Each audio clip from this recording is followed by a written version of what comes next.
Yung mga tol, oh, may madikis tayong nakita. Oh. Ha?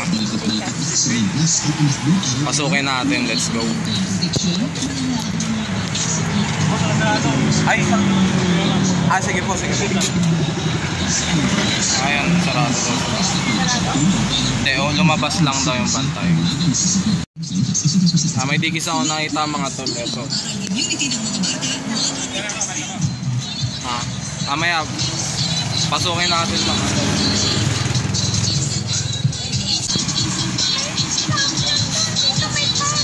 Ayan, kuna natin yung okay. Andito yan sa may Grotto Vista mga tol. Ayan, yun yung Grotto Vista. Ayan, eto lang sila. Ayan na, binuksan na. Ayan, okay, pwede na tumingin bossing. Okay lang mag-video, no? Okay lang. Thank you. Parang kupas eh. Hindi, ano siya, yung kulay niya na patay. Depende kung magkano off to, pero ang ganda sana oh. Meron tayong dikis katag eh. Pero off lang to mga tol.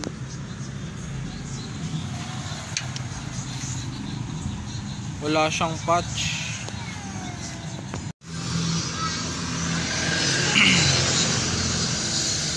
Ito and one na shorts.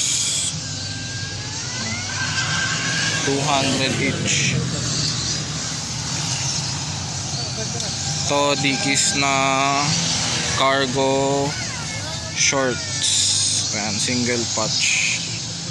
Khaki, 200 pesos.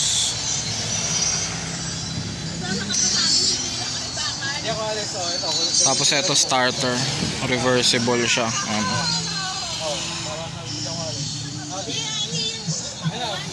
Starter na shorts, reversible to mga tol, black and red. Ito yung loob nya oh. Starter, kaso malaki ata. Tapos ito NFL na Reebok, NFL na Reebok na shorts, ano, embroidered, kaso ano to ata yung Jaguars ata itong team.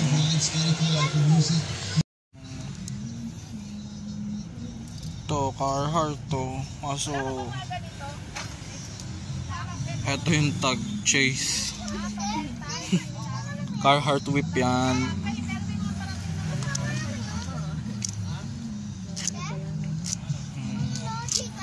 Puma. Off. Kaya nga ito yung page nila. Tingin nga 4XL pero yung size ayaw mag-focus oh. Ano yung tela? Katulad ng mga tela natin. Ito yung dikis mga tol oh. Off kasi wala siyang tag. Tas yung tela niya manipis na ano, manipis na makintab. Wala siyang patch, wala ding wash tag. So off to mga tol, pero ang ganda sana ng design. Champion off.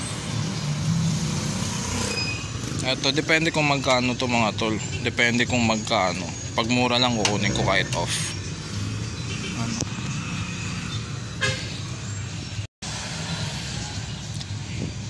Hanap pa tayo, mamaya update ko kayo. So mga boss, tignan nyo yung nakita ko. Hindi ko alam kung ano basa eh. Stusan nata.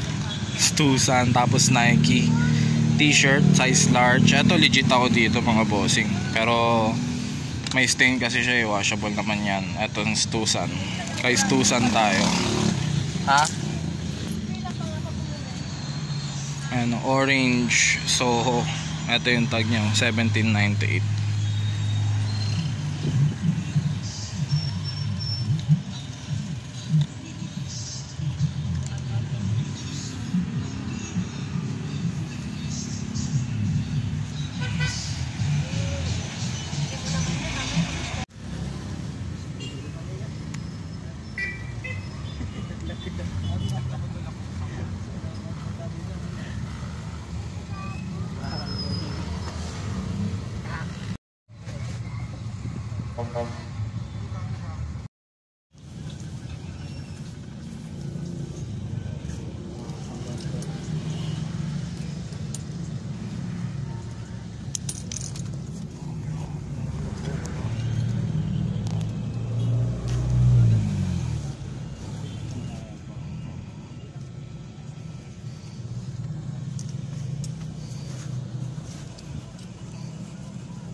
Kunin ko po itong tatlo.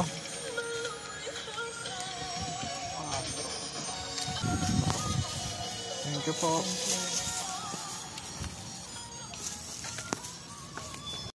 Yo, magandang araw mga tol at isang ukay-ukay adventure na naman natapos.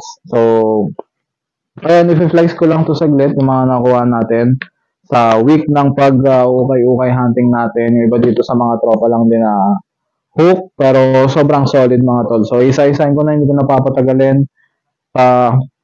Nasira na yung plastic. Unahin ko tong nakuha ko sa sa ukay-ukay sa may Muzon, Sarmiento. Ayan, plain t-shirts lang to mga tol. So, eto, unahin ko tong black na pocket t-shirt. Ayan. So, eto, ang ganda pa ng kulay niya mga tol. Black na black pa. Wala namang issue. Talagang excellent condition pa. Ang tag niya is Fruit of the Loom. Ayan, medyo mainit-init ngayon ng Fruit of the Loom online. Size XXL. Pocket t-shirt yan. Kung meron tayong mga patch ng mga Carhartt o Dickies dyan, lagyan lang dito yan. Hindi na mapapansin yan. So, ayan, isa na to. Next. Eto, color gray t-shirt to. Ito naman ang brand nito is Tommy Hilfiger. Ayan. Kung makikita nyo, print tag lang din siya. Size XXL. Ayan, naalala ko tuloy yung Tommy Hilfiger na nasold natin na jacket galing ng Wheel. Mini logo na embroidered. Ganun din mga tol. Excellent condition din to. Wala siyang issue. Next, eto naman gray. Dark gray na Outdoor Life yung brand niya. Ayan. Print tag lang din. Size XXL. Again, pocket t-shirt ulit to. Eto para siyang Carhartt vibes, no? Lagyan lang ng dito, ng patch ng Carhartt, sobrang pasok na to. Wala din issue to mga tol, brand new condition din. Ang maganda dito, nakuha ko lang to ng 34100 dun sa ukay-ukay na pinakita ko sa inyo kanina. 3,100 siya mga tol. So, still price. Baka ang gawin natin dito sa sa mga plain tees natin, i-customize natin o try natin ibenta muna ng plain para sa mga naghanap ng plain t-shirt dyan. Tapos next, eto nakuko din to. Etong dalawa, ayan, nakuko sa tropa natin. Shoutouts kay Mark Rezo, nasa palagi, solid items. Tapos eto naman tong vape na to. Nakuko sa may Star ukay-ukay, syempre sa Muzon. Then, new arrivals to nung na-tsempohan natin, medyo mabigat. Nakuha ko ng 250 pesos, pero solid pa rin naman. Alam naman natin kung magkano ang benta ng vapes. Ayan, So, legit to, pinailsin natin to sa mga tropa, ayan, Meron din siyang design dito sa may gilid. Ayan. So, ito yung details ng mga tol, Meron siyang snap dito na vape. Ayan. Tapos yung bulsa niya, meron din. Hindi ko alam kung anong tawag dito Tapos, ayan yung bulsa niya. Hindi ko alam kung anong tawag sa ganitong klase ng details. Pero meron siyang parang keychain dyan sa may zipper. Tapos may bonnet din sa, anong bonnet? Ito wala naman siyang crack prints mga bossing Basta excellent condition to mga tol. Sobrang steel natin to nakuha sa 250. Good condition pa. Walang issue. Need wash lang kasi alam niyo naman. Alam ko Korean deal yan mga tol. Pero talagang napaka-solid. So ayan. Sa Star ukay-ukay shoutouts. Maraming salamat. Next, eto. Nakakuha tayo ng long sleeves na Obey Propaganda t-shirt. Ayan. Galing naman to kay Mark Reason Nasa. Ayan. Eto yung print niya sa harap. Then, ito yung sa may likod niya. Obey na rose. Tapos, wala na siyang slit. Wala na siyang print sa sleeves. Ayan. Size naman to? Large. Ayan, obey tag. Ayan, ito medyo saktuhan lang yung fitting niya sa atin. Medyo loose. Tapos, may mga konting mancha lang pero kaya naman natin itong alisin. Basic lang yan alisin mga tol. Tapos, last but not the least, ito. Obey Propaganda na t-shirt. Ayan. Ito, ang ganda ng colorway niya mga tol. New release. Obey din to. Obey Propaganda. Big logo sa may likod. Tapos ito yung harap niya. So, size large naman to. Mga tol. Made in Mexico. Ayan. Excellent condition din. Sobrang steel price natin to na kuha. So, ayan lang yung mga nahawak natin mga tol. Bali, 6 items lang. Itong dalawang ube na t-shirt. Itong Beating 8 natin na, ano ba tawag dito? Jogger, sweatpants. Ayan, sobrang solid. Tapos itong 34100 natin na t-shirt. So, yun lang mga tol. Itong mga items na to, itong Beating 8, ayan, syempre, tsaka itong mga t-shirts natin na plain, tsaka yung Tommy, if for sale ko yan, abangan nyo na lang sa live selling siguro kung kailan. Tapos syempre, itong Ubay Propaganda, alam nyo na, hindi natin pag-usapan pa, ayan. At yun lang mga tol, syempre maraming salamat sa patuloy na pag-suporta at panonood sa akin dito sa YouTube kahit minsan na lang ako mag-upload. Tsaka yun mga tol, huwag nyo kalimutan syempre mag-like, mag-subscribe at share nyo na din para sa mga tropang mahilig mag-ukay dyan. Yun lang, kita isa lang sa next episode. God bless sa lahat, keep safe, peace out.